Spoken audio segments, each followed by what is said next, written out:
ತಾಯಿ ಭಾರತೀಯ ಪಾದ ಪದ್ಮಗಳ ಪೂಜಿಸೋಣ ಬನ್ನಿ. ಹಿಂದೂ ಸಾಗರದ ಬಿಂದು ವಸತಿಗಳು ಅಳೆದೇನು ಕೂಡಿರಲು ಮನಸೋಬಾಗು ವಸತಿಗೆ ಅಳೆತತ್ವ ದೊರೆಗೂಡೆ ಧರ್ಮ ಋಷಿ ವಾಕ್ಯದೊಡನೆ ವಿಜ್ಞಾನ ಕಲೆ ಮೇಳಿಸಿ ಜಸವು ಜನಜೀವನಕ್ಕೆ ಮಂಕುತಿಗಳನ್ನು ಬಿಗಿದ್ದರು. ಭಾರತೀಯರು ನಮ್ಮ ಮೋಹನವರು ಆಗುವಂಥದ್ದು ಚೆನ್ನಾಗಿ ಹೇಳಬೇಕಂತೆ ನೇರವಾಗಿ ಹೃದಯಕ್ಕೆ ಮುಟ್ಟುವಂತೆ ನಾನು ಏನಿರಬೇಕಂತ ಎಲ್ಲವೂ ಸ್ಪಷ್ಟವಾಗಿ ಹೇಳ್ತೇನೆ. ಭಾರತೀಯರು ಈ ಭಾರತೀಯ ಪದ್ಧತಿ ಈ ಕೈ ಕೊಡೋ ಸಂಸ್ಕೃತಿ ಅಲ್ಲ ನಮ್ಮ ದೇಶದ್ದು. ನಾವೆಲ್ಲ ಯಾವತ್ತೂ ಯಾವುದೂ ತೊಂದರೆ ಕೊಟ್ಟವಲ್ಲ, ನಾವೆಲ್ಲ ನಮಸ್ಕಾರ ಮಾಡುವಂತ ಪದ್ಧತಿ ಬಂಧುಗಳೇ. ನಾನು ಒಮ್ಮೆ ವಿವೇಕಾನಂದ ಹೇಳಿದ್ರೆ, ಎದ್ದೇಳು ಮಾನವ ನೀನು ದುರ್ಬಲನಲ್ಲ, ನಿನ್ನ ದೇಹ ಒಂದು ಜಗತ್ ಮಾತೆಯ ದೇವಲ್ಲ, ನಿನ್ನ ಮುಂದೆ ಪ್ರಕೃತಿಯ ಒಂದು ಶಿಶು ಎದ್ದೇಳು ಗುರಿ ಮುಟ್ಟುವರೆಗೂ ಇವತ್ತು ಏನು ಅಖಿಲ ಭಾರತ ಹಿಂದೂ ಮಹಾತ್ಮದ ನಮ್ಮ ಡಾಕ್ಟರ್ ಬಿಡುದವರು ಒಂದು ಅದ್ಭುತವಾಗಿ ಕಾರ್ಯಕ್ರಮವನ್ನು ಆಯ್ಕೆ ಮಾಡಿದ್ದಾರೆ. ನಾನು ಒಮ್ಮೆ ಅಮೆರಿಕದಿಂದ ನಾನು 7 ಗಂಟೆಗಳ 40 ವರ್ಷಗಳಿಂದ ಲಕ್ಷಾಂತರ ಜನಕ್ಕೆ 7 ಗಂಟೆ ಸಂದರ್ಭದಲ್ಲಿ ನಾನು ಅಮೆರಿಕದಿಂದ ಬರುವಾಗ ನಾನು ಫ್ಲೈಟ್ ಪಕ್ಕದಲ್ಲಿ ಜಾಗ ತಗೊಂಡಿದ್ರು. ಅವರು ಫ್ಲೈಟ್ ಇಂದ ಇರುವಾಗ ಆ ಶೂಸ್ ಎಲ್ಲ ತೆಗೆದು ತಮ್ಮ ಬ್ಯಾಗ್ ಹಾಕೊಂಡು ಬರ್ತಾ ಇದ್ರು. ನಾನು ಕೇಳಿದೆ, ದಿಲ್ಲಿನಲ್ಲಿ ಬರ್ತಾ ಶೂಸ್ ಅಂತ ಇತ್ತು, ಯಾಕೆ ಈ ಶೂಸ್ ಅಲ್ಲಿ ತೆಗಿತಾ ಇದ್ದೀರಾ ಅಂತ ಕೇಳಿದೆ. ಅವ್ರು ಹೇಳ್ತಾರೆ, ಈ ಭಾರತ ಅವ್ರು ಕೇಳಿದ್ರನ್ನ ನೀವು ಭಾರತೀಯರಾಗಿ ನಿಮ್ಮ ದೇವಾಲಯಗಳಿಗೆ ನಿಮ್ಮ ದೇವರ ಕೊನೆಗಳಿಗೆ ಶೂಸ್ಗಳ ಕಟ್ಟಿಗಳನ್ನು ಹಾಕೊಂಡು ಹೋಗ್ತೀರಾ? ಇಲ್ಲ.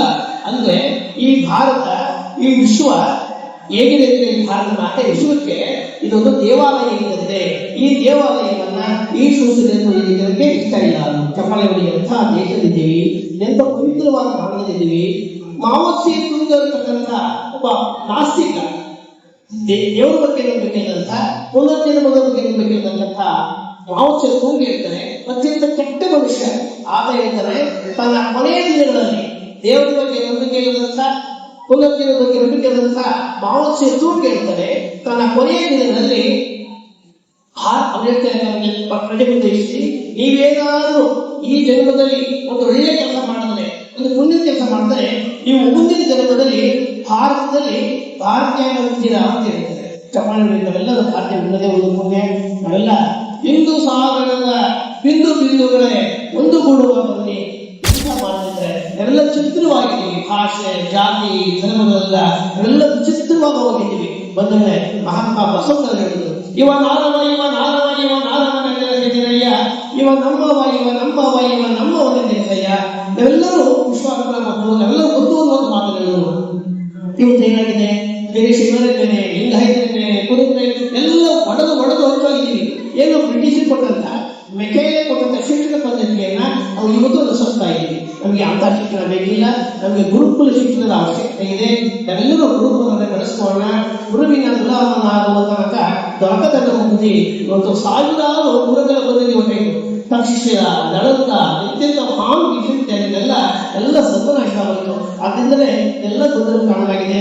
ಮತ್ತೊಮ್ಮೆ ನಾವೇನು ಇವತ್ತು ನಮ್ಮ ಅಭಿನವರು ಒಂದು ಒಳ್ಳೆ ಕೆಲಸ ಮಾಡ್ತಾ ಇದ್ದಾರೆ. ಭಾರತ ಏನು ಹಿಂದೂ ಮಾತಾಡೋರು, ಅದು ವಿಶೇಷವಾಗಿ ನಮ್ಮ ಎಲ್ಲರೂ ಸಣ್ಣ ಪ್ರಾರ್ಥನೆ ಮಾಡಿರುತ್ತೆ.